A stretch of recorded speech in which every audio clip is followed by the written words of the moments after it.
Olá, meu amigo, minha amiga.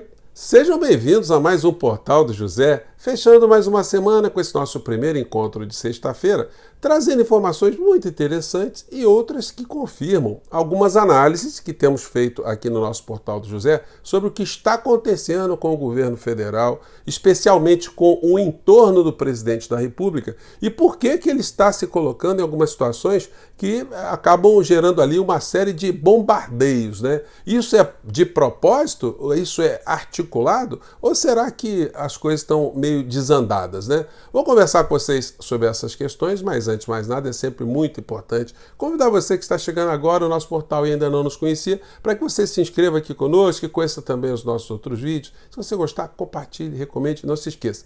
Dê o seu joinha, mande seu comentário e, se puder, se inscreva também no nosso clube de membros. Bom, eu quero agradecer a todos vocês nessa nossa abertura aqui pela participação que vocês têm aqui no nosso portal. O nosso portal é um dos mais ativos das redes sociais, porque, embora nós não tenhamos o maior número de inscritos, as pessoas que estão aqui, elas participam de maneira muito efetiva. Tanto é que eu fui incluído por vocês aqui no concurso do IBEST e eu apareci lá embaixo, né, como jornalista influenciador, estava ali quando eu vi, em 57º lugar. Aí eu falei com vocês que eu estava disputando essa premiação novamente, e aí já subi para a 22ª colocação, vi novamente, já foi para a 11ª colocação e hoje eu estou em 5º lugar. Gente, isso é muito bacana, é muito gratificante. Eu quero mandar um abraço a cada um de vocês que está engajado aqui no nosso portal. São vocês que fazem com que as nossas falas, as nossas análises aqui, elas repercutam, elas sejam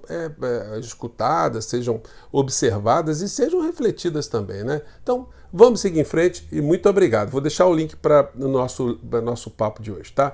Bom, mas eu queria abrir aqui o nosso papo que vai ligar algumas conexões, fazer algumas conexões, né? Em primeiro lugar aqui, o evento ainda do dia 1º de maio está rendendo. Eu vou mostrar para vocês hoje uma matéria da Folha de São Paulo, do UOL, sobre algumas situações que confirmam exatamente o que nós falamos aqui no nosso portal.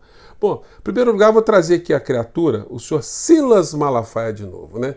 Fazendo um deboche danado desse dia 1º de maio, o que foi, né?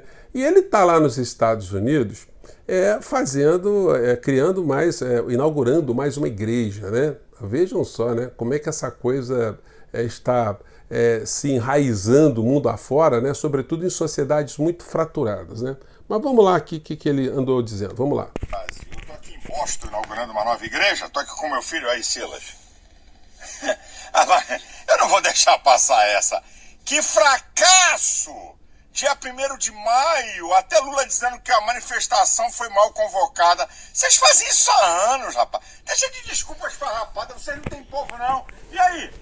Então, aquela velha ladainha, né? Que o Lula não tem povo. E aí, gente, essa coisa sendo falada de uma maneira tão sórdida, isso aí vai acabando até contaminando pessoas do campo progressista. As pessoas ficam escutando isso o tempo todo, não há nenhuma contraposição. As movimentações para manifestações, elas estão absolutamente repletas de furos, e isso não contribui absolutamente nada, inclusive esvazia o poder político do presidente da República em algum tipo de negociação com o Congresso, com deputados, com os veículos de comunicação, enfim, setores da sociedade de uma maneira geral, né? Que passa a impressão que o presidente da República ele ganhou votos, mas ele já está abandonado, as pessoas não querem mais saber da figura do presidente da República, o que está muito longe da verdade. Mas a criatura festejou no dia uma situação e na outra aconteceu o seguinte aqui. Deixa eu colocar aqui, acho que dá para vocês verem aqui.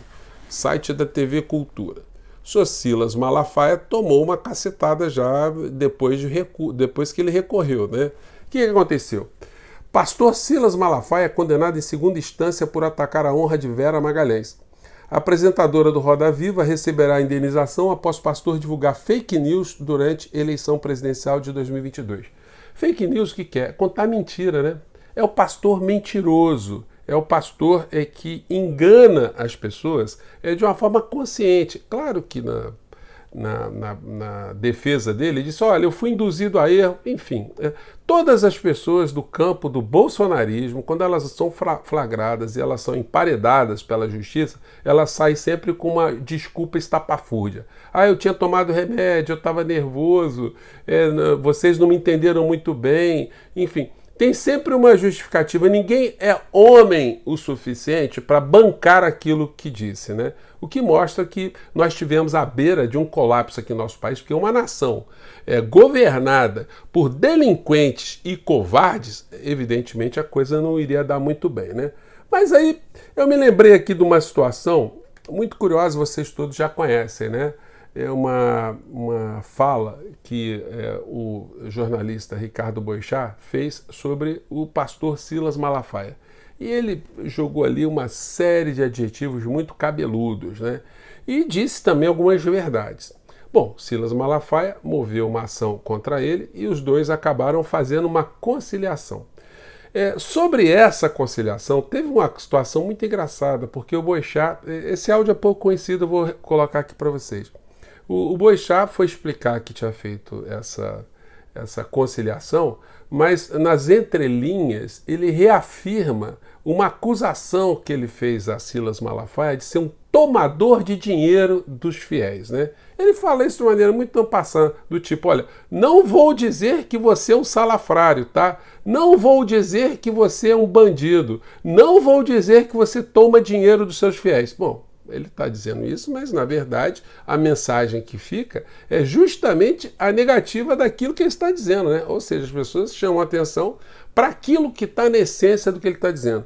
Reparem só, quando o Boechat foi falar sobre esse assunto na Band News, né? Vamos lá, acompanha aqui. De conciliação, os advogados levam as partes, os seus clientes e tal, e ali a juíza daqui do Fórum Criminal de Pinheiros, em São Paulo, como é de praxe, também perguntou se havia alguma margem para que as partes entendessem ali um campo de reconhecimento de seus respectivos equívocos, eventual, isso é o padrão da proposta, e se entendiam que a ação poderia cessar mediante algum tipo de atitude de ambas as partes, cada qual na dimensão que julgasse adequadas e tal. E eu concordei, reconhecendo nesta parte das ofensas específicas que fiz ao pastor, especialmente a que o acusava, na qual eu disse que ele é um tomador de grana dos fiéis, explorador dos fiéis, explorador econômico da fé e tudo mais,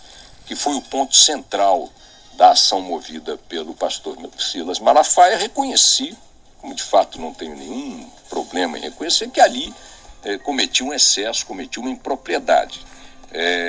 Não houve discussão quanto ao contexto em que eu estava colocando a minha crítica, a minha abordagem, não houve discussão quanto ao mérito da minha análise. O pastor reconheceu que o meu direito de emitir qualquer opinião está preservado pela Constituição, é parte do meu trabalho, e eu reconheci que tinha me excedido, tinha cometido ali, naquele ponto específico que o acusava de tomar grana dos fiéis, para usar a frase que eu usei, que aquilo tinha sido um excesso motivado pelo que eu entendi ser também, por iniciativa dele, uma agressão. Então ficou gravado, né, para a história, essa situação aí que ficou muito conhecida, né, Brasil afora, e até hoje marca muito a figura de Silas Malafaia, quando ele se apresenta de uma forma muito histérica por aí, né? Bom, e aí o seguinte, sobre o assunto que eu conversei com vocês aqui, relacionado ao 1º de maio. A matéria aqui que saiu aqui na Folha UOL, né? Matéria essa aqui, acho que dá para vocês pegarem o título aqui. Diz aqui, equipe de Lula culpa ministro e reconhece erros em série com 1º de maio esvaziado. Aliados do presidente veem desarticulação prejudicial ao governo em evento. O ministro Márcio Macedo é mal cobrado. Gente, olha só, eu comentei com vocês. Não tem como um evento dar certo sem ninguém se envolver no evento. Principalmente o presidente da República. Ele ficou de passageiro nessa história. E ele é o principal líder político das forças progressistas hoje no Brasil. Se ele não se pronuncia sobre um assunto, o assunto não ganha relevância alguma. Então, eu tenho advertido aqui de como é fundamental um líder ter pessoas ao seu redor que façam alertas, que discordem, que mostrem a realidade, porque se isso não acontece, de fato, o presidente da República vai estar exposto a novas situações como essa, né? Diz aqui o texto, né?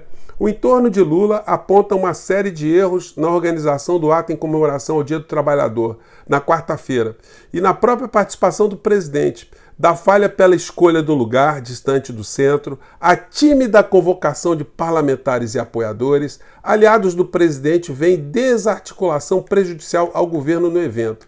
Se tivesse sido bem informado sobre a baixa expectativa de público, Lula não precisaria ter confirmado a presença. Gente, foi exatamente isso que eu conversei aqui com vocês.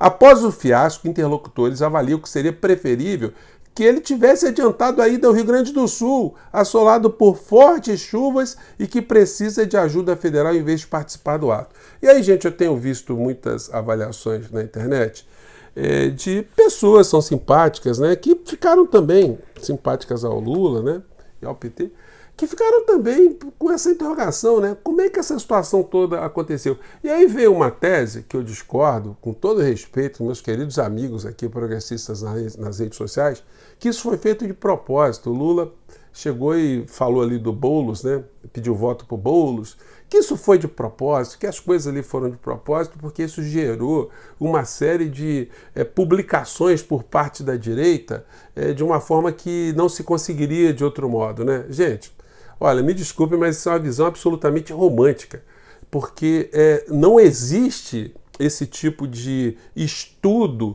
não existe esse tipo de conhecimento, não existe esse tipo de envolvimento do presidente da República com essas estratégias de rede social. Porque se tivesse, a gente não estaria todos os dias aqui criticando, mostrando que o presidente da República está absolutamente ausente das redes sociais, dos canais progressistas. Ele não visita os canais progressistas. Os canais progressistas estão batalhando contra a insanidade por conta própria, por dever patriótico, o dever intelectual, o dever da ideologia que nós defendemos de um país mais humanista, um país erradicando as suas desigualdades.